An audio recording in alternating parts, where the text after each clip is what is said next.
Rose here, and thanks for joining me for this edition of 10x Nonprofit.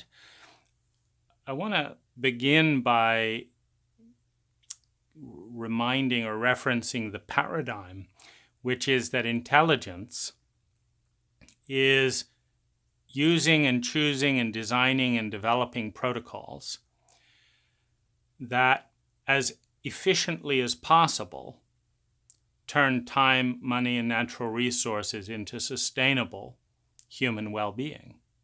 That at least is intelligent for a human being.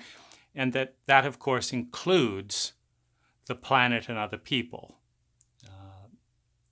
Everyone in some point in their growth and development finds tremendous joy in seeing other people growing and happy and seeing beautiful natural environments and breathing clean air and drinking clean water. And we are intimately and intricately connected with our entire ecosystem. And so, the definition of creating sustainable human well-being naturally includes this entire ecology of everything that we're aware of. Basically, when you're in a place of joy and growth and healing and happiness, nothing is more satisfying than looking out there and seeing tons of other people doing the same thing and moving in directions that you know and believe from scientific research is going to lead to their well-being, as opposed to jumping over a cliff. It's not really fun to watch other people doing that. Now, within that context, I thought we could riff together. And this is not particularly rehearsed, but I've got some ideas simmering, and I'll share some of the things that I think represent what I would call 10x well-being opportunities. Things that if these areas are developed, that they can be leveraged in their ripple effects so effectively that they create, 10 times more well-being than many other things that are currently being done. And the second thing that I really want you to think about is, what do you think, looking at it through a scientific lens of, measuring the data? I mean, we all have personal passions. I'm doing a homeless documentary right now in my county of Marin County being one of the 5 richest counties in the United States, and surprisingly, failing the homeless issue. Meaning we've got more than 1,000 chronic homeless people, which is just a little less than 1% of our county, and it's growing. We're up to around 1,300. It's going up in double digits as we speak, and apparently we haven't figured out how to solve that. And that's obviously a systemic failure. It's tons of land, tons of money, tons of natural resource, tons of talent, and more than 1,000 people are being hunted like animals by our local police, etc., rather than reintegrated into being constructive members of our culture. And so, so that's a passion, because I'm tired of watching, elderly and mentally infirm and, addicted people wandering around my town every time I leave the house. So that's a passion on a personal level. It doesn't directly translate into being the most efficient way to spend time, money, and energy to, facilitate global well-being. So on a scientific level, you measure probability fields and look not at what you're personally affected by or hooked by, etc., but look at these large strategic areas and assess imbalances and blind spots within our cultural system, within our global system, and what bits of medicine, what little bits of technology would turn that whole sector around. So here's a few things. It's my belief that developing technology, starting with a paradigm, and then moving into scientific research in groups of 150 people and less. This is a sociologist's discovery that groups of more than 150 people cannot be known intimately to one another. And to have a sense of culture and living community, you've got to be interacting with people that you know, that more than otherwise they're a stranger, and projected fears and projected ignorance replace the actual interaction. So in groups of 150 or less, we need to understand how a culture is built up from scratch, because it all boils down to software, to the cult within culture. And it's a tremendous blind spot, because a culture is what protects a group of people from their fear of the unknown. And every culture that has a traumatic past, every individual that has a traumatic past, has a deep-seated terror of the unknown. And what a culture does is it says, this is how we do things here. You can relax. This is what we do. We drink beer, eat potato chips, and watch Sunday night football, or we do this, or we do this. And there's a tremendous protection in not having to be hypervigilant and think, and not have to analyze, and not have to question, and just says, this culture has been around for at least a few hundred years. I'll just do whatever they're doing, and presumably I will survive as well. Now, this very blind spot, which is culturally sanctioned, cultures do not like being examined. If they did, most of them would fall apart, because very few of our cultural traits are scientifically based. The education system is a joke. You pick the 5 most important skills in order to live and survive in the next 100 years, and you find the schools aren't teaching hardly any of them. And then they're teaching a ton of stuff that it's hard-pressed to figure out how it'll be useful.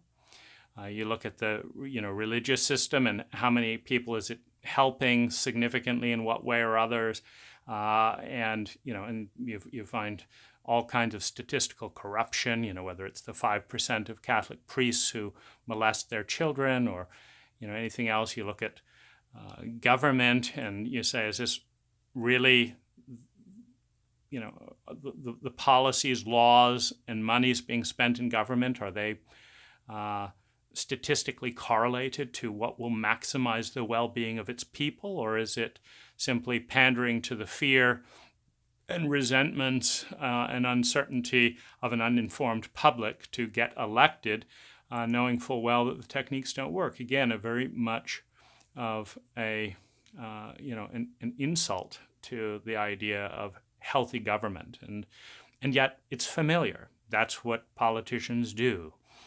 Do not talk to me about school. Just go, to school. And people just have affairs, lie, cheat. That's what people do. People steal things. It's a joke. And yet it feels comfortable. And this passivity to enable very cultish, unscientific status quos, just allowing them to perpetuate themselves indefinitely, is a terrific problem.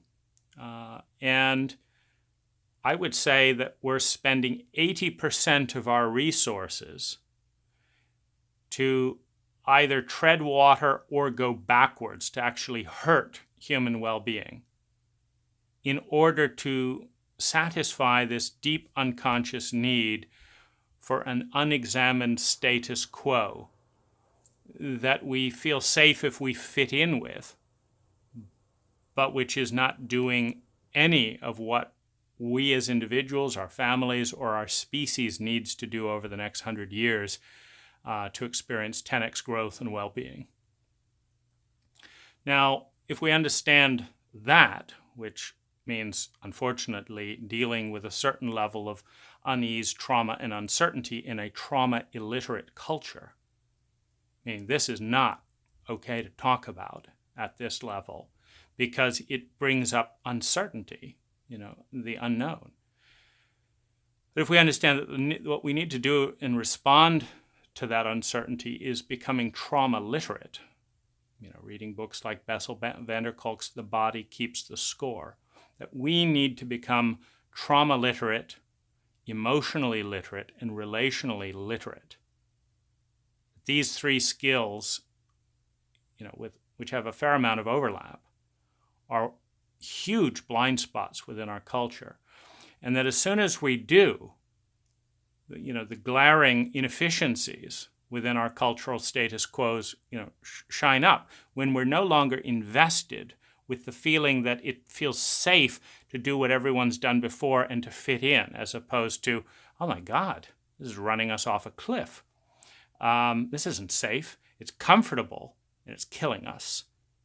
When that flips to where we're no longer blindly loyal to a status quo of any kind, now there's no investment to avoiding the fact that the single most important thing that we can be doing as a species is creating scientifically based test cultures. Now, Biosphere 2, a university and scientific experiment, failed, meaning the absence of emotional and relational literacy within Biosphere 2, a goal of creating a simulated, completely encapsulated environment in which a group of people would live together and simulate being in space. It failed for largely relational reasons.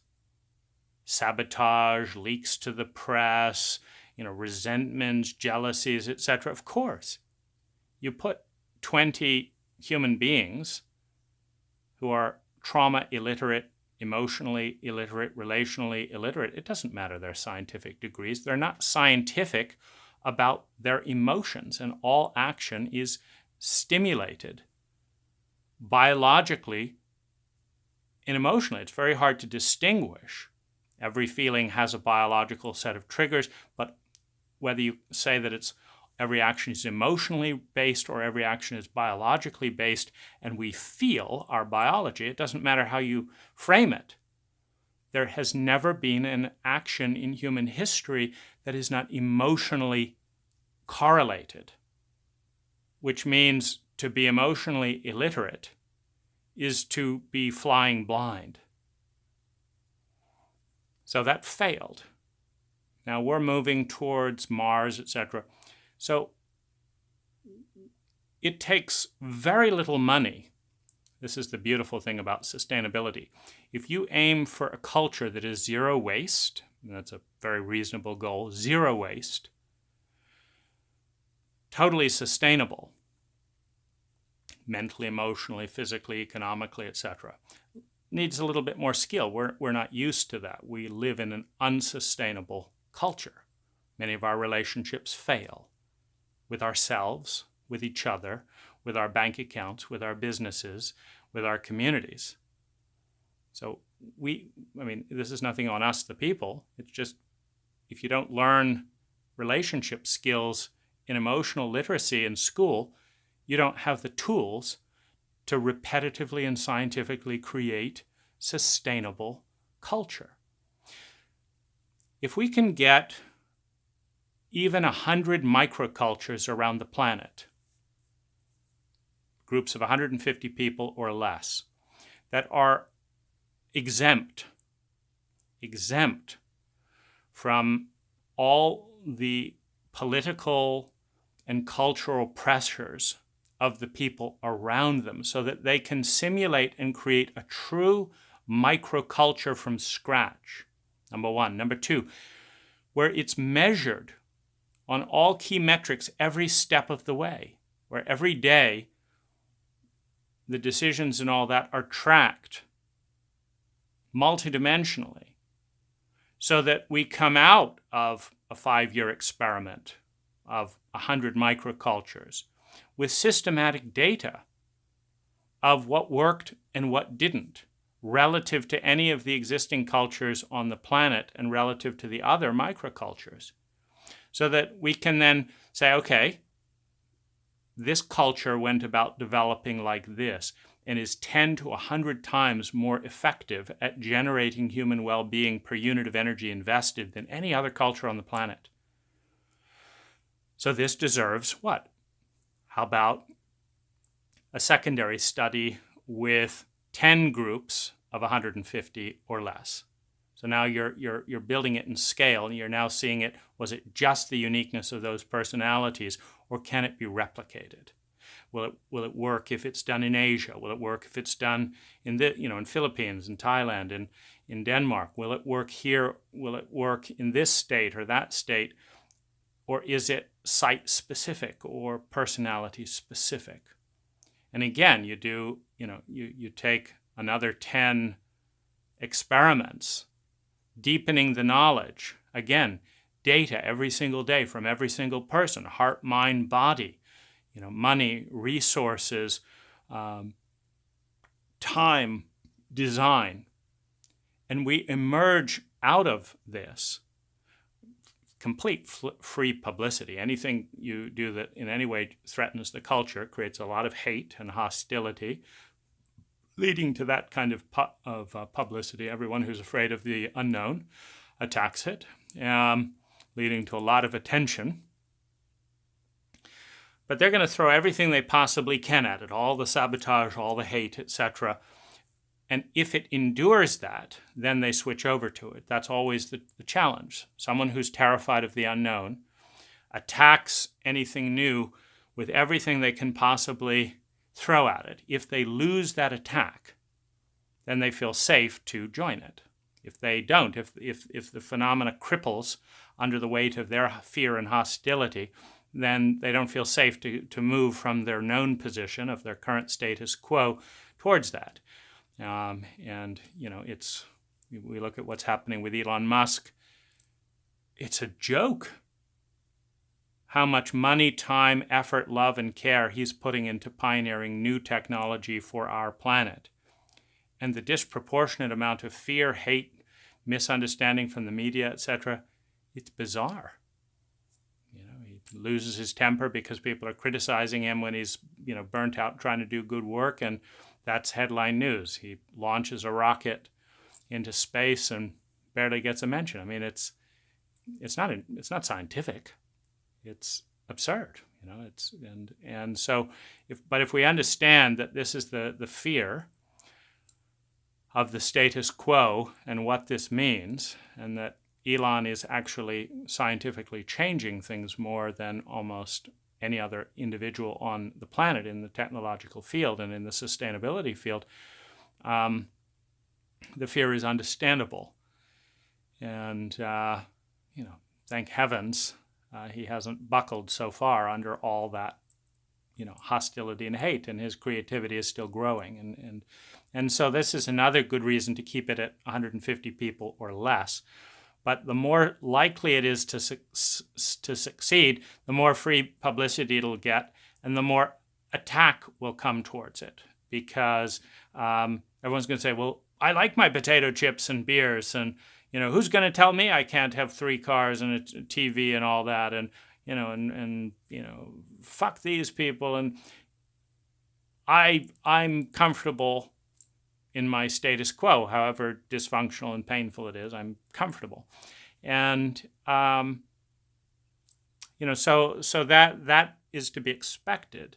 But having this in the nonprofit sector, and systematically and slowly growing this technology, the technology of consciously creating new cultures, moving towards the technology of consciously creating new countries, moving towards the technology of consciously, populating new planets, using a data-based method does two things. First of all, science is a good paradigm for measuring these. Two, it's a familiar paradigm, so you're not throwing out the paradigm and the culture at the same time.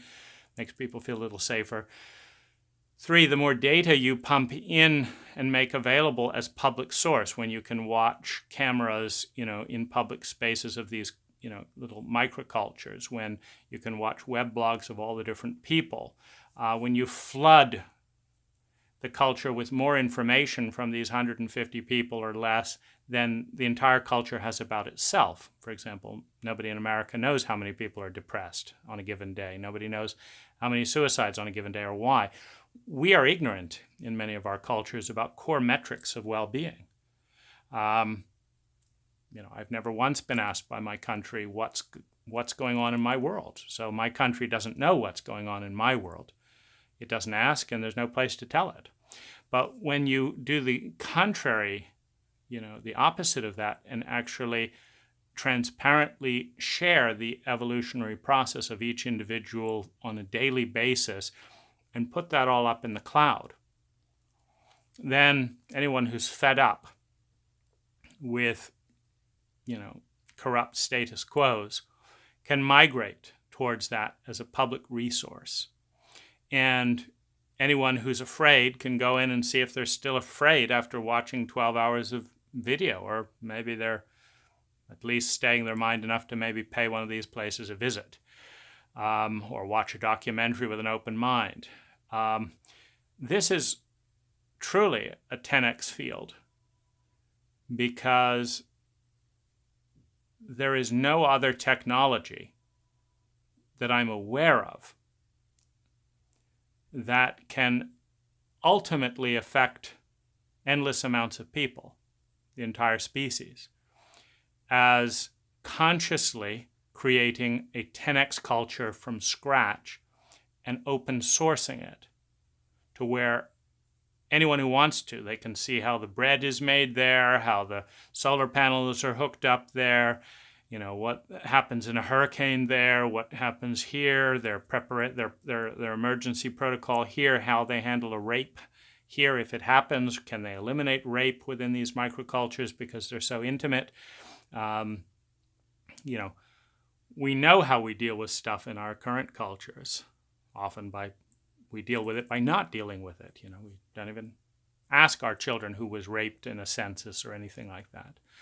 So by creating these microcultures as a systemized technology, we should be able to end up with an abstract protocol that any culture, that any dissident that's unhappy with some aspect of a current culture can form 150 people and test and measure in a way that is scientifically viable, meaning that if every participant will participate in that protocol of being transparent and it is shown not to cause harm, then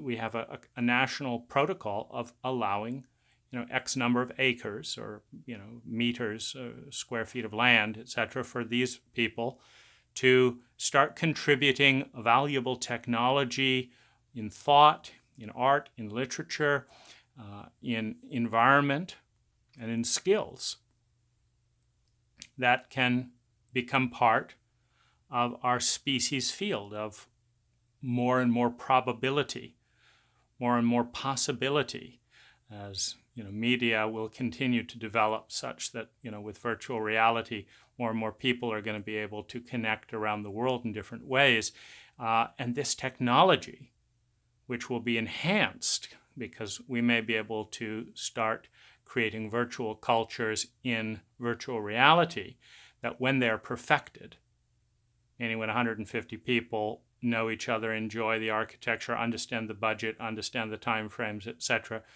that they can then find a piece of land to transmit and transform that virtual reality into the multisensory 3D reality, and in doing so have concrete information in advance of exactly how much electricity will be saved, exactly how much money will be saved, exactly how much loneliness will be eliminated, exactly how much health will be improved, using that protocol. And again, making it open source so that this becomes public knowledge. So I've spent a fair amount of time on this idea because I don't know of a more important thing, because if we can get 1,000 subcultures, each aiming for 10x, each using a scientific method, each putting all data in the cloud, and make that a public resource, I believe that the future of our culture, the future of the species, is going to be anywhere from 10 to 1,000 times more likely to generate well-being, to be sustainable, and to create a level of diversity in technologies on many dimensions that are currently being neglected. So I think this is a foundational stage, and it's also something that can be done either for free or for less money than the current thing, because when you go for sustainability, what you're looking for is conserving energy, time, money, and resources, but getting a better outcome. Now, we're in a very inefficient culture.